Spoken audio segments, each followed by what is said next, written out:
Is it a protest or is it a strike, and does it even matter? Hey everyone, this is Kevin the Apptrepreneur, and one of my viewers, the Fat Man, sent me an article to read, and it definitely inspired this video. This is a kind of an editorial video. I was on a live stream last night. I said I was gonna make a video. He said, well, just credit me. And I said, well, okay, but just let you know, I might not be saying what you want me to say or what you think I'm gonna be saying.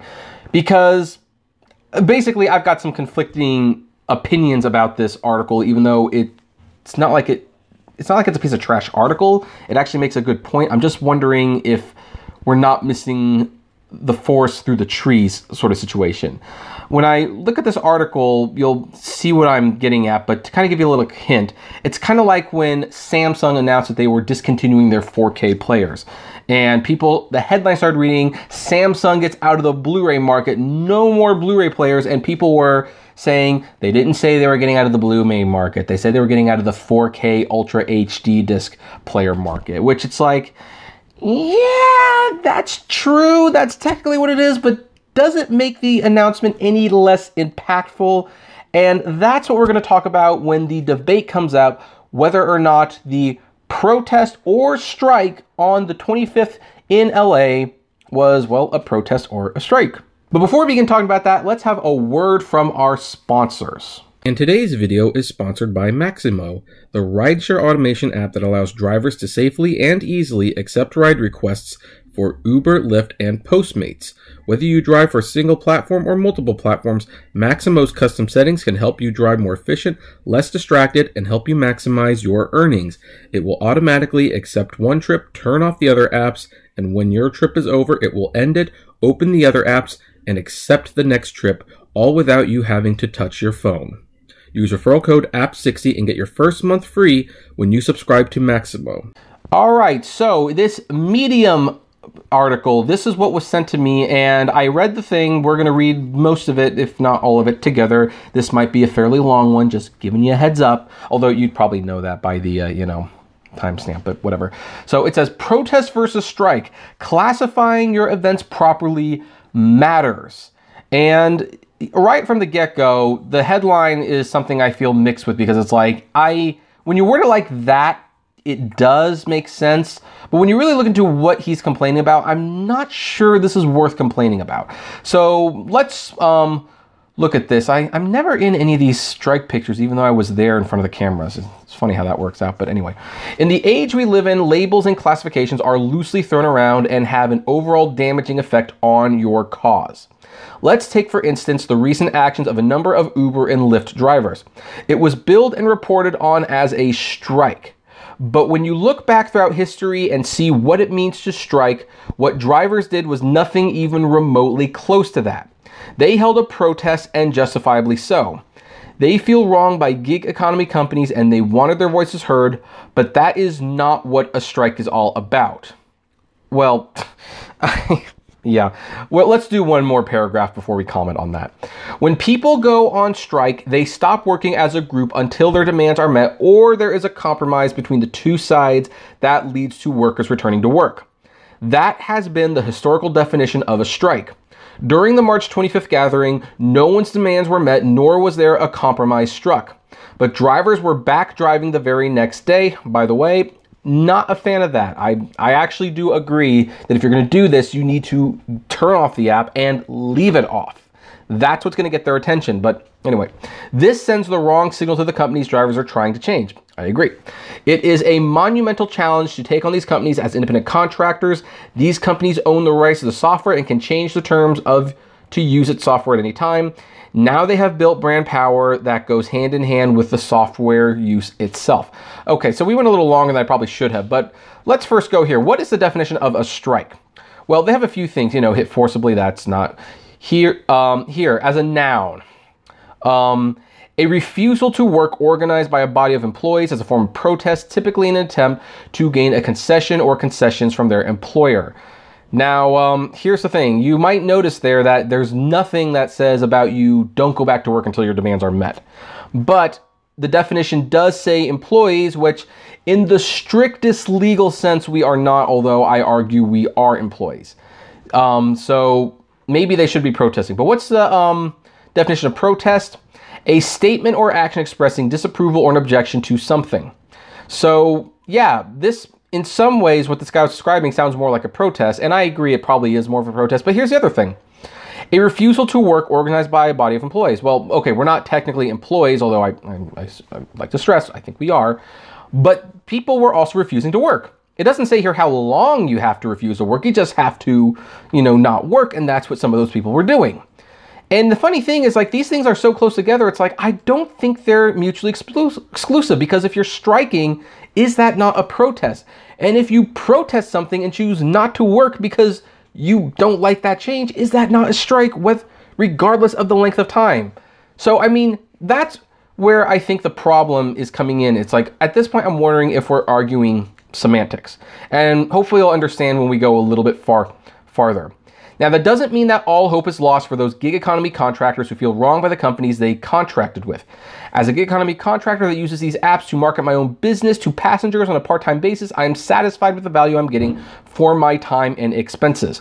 By the way, I have no issue with you driving if you're using it to, market yourself. I have actually gotten a couple of jobs by doing Uber and Lyft just because the right person was in my car. We got to talking and they said, hey, you know what? Have you ever considered doing this type of work? And they offered me a job. So it's happened. And here's the thing he adds, but I do generally want to help those who are attempting to make a living doing this full time. If you want to have effective messaging, you've got to start with labeling your events properly. If you intend on driving after the event, don't call it a strike, call it a protest.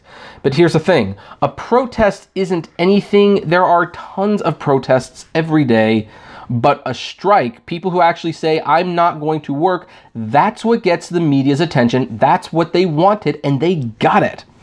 So, furthermore, give other gig economy contractors plenty of heads up about the event so that they can plan financially to be able to join the protest.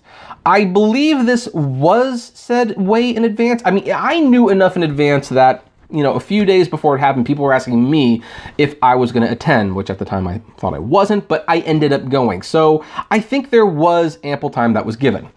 So if you give yourself time, you'll give yourself the ability to reach more people. Again, I think they did that. And like I said, I've been to a lot of these protest strikes, whatever you want to call them. This was by far the largest that I've been at. Most of the time, a dozen people show up, not even worth the time. This one, hundreds showed up.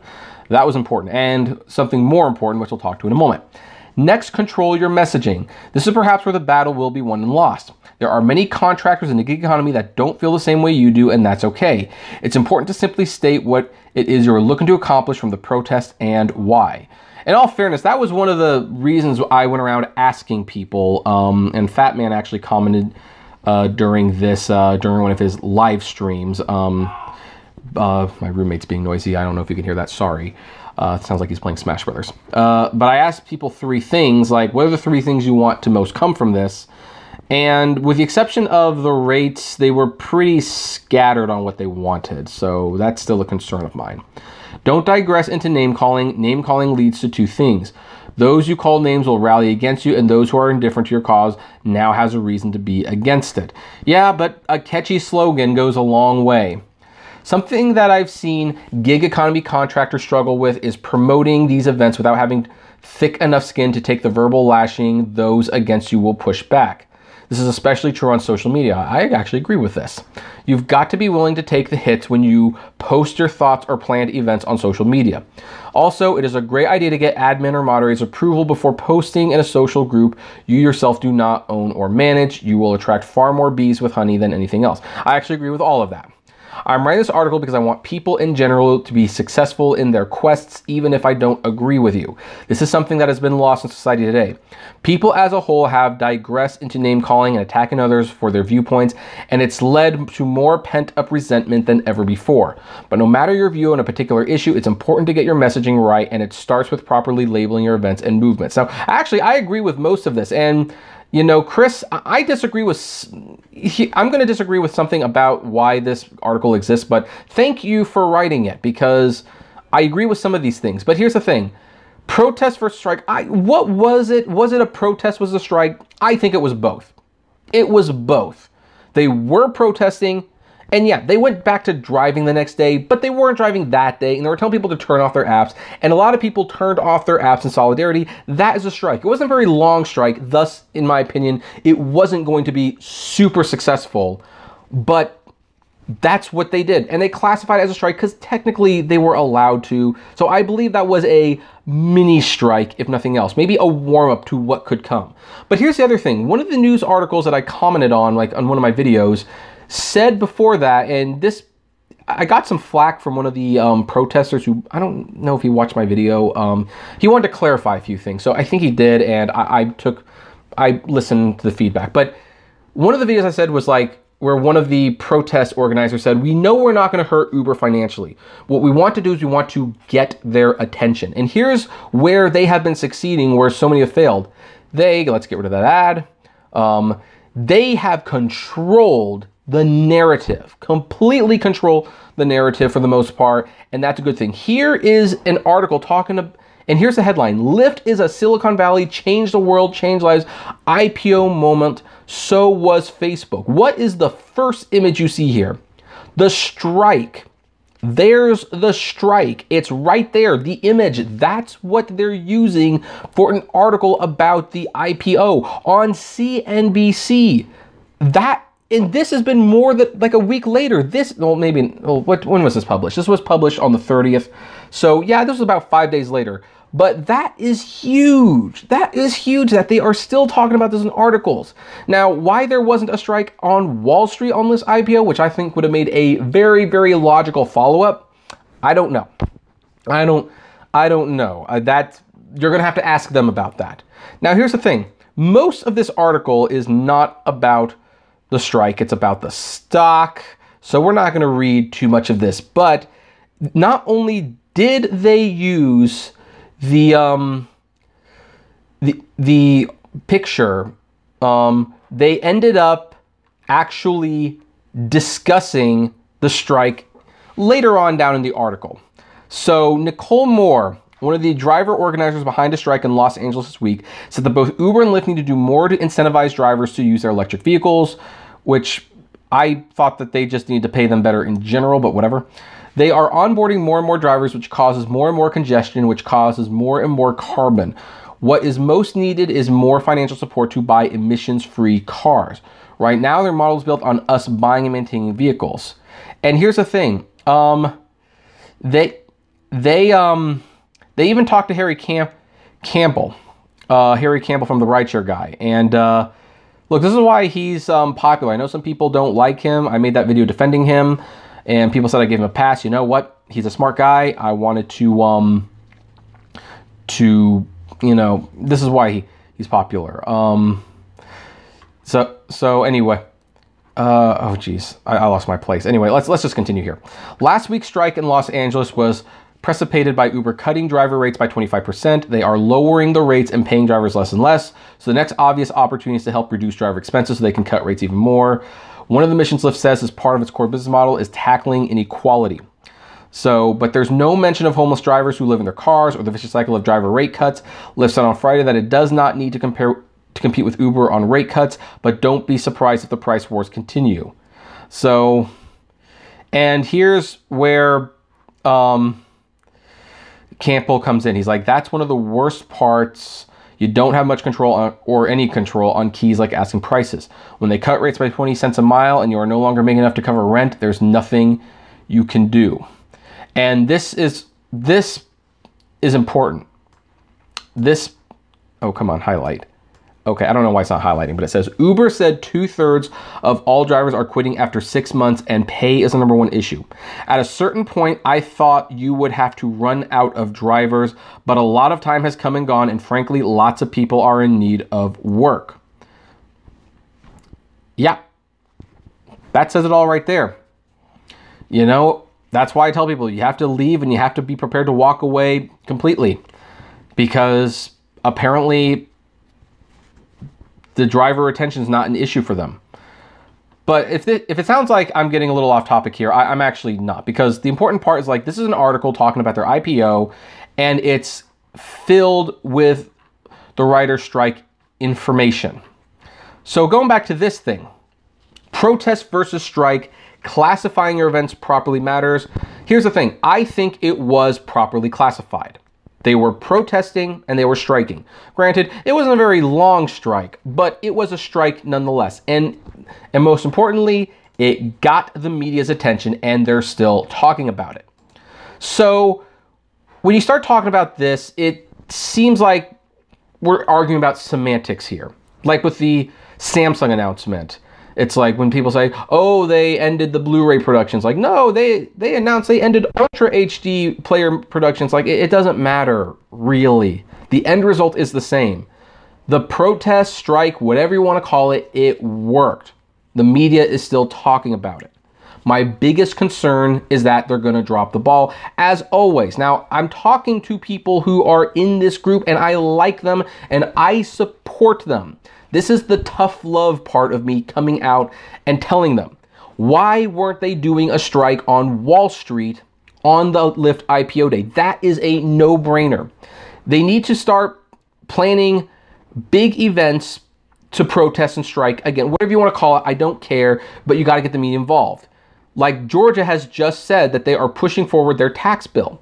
That is a good day to figure out when they're going to actually vote on that and go protest and get the media involved.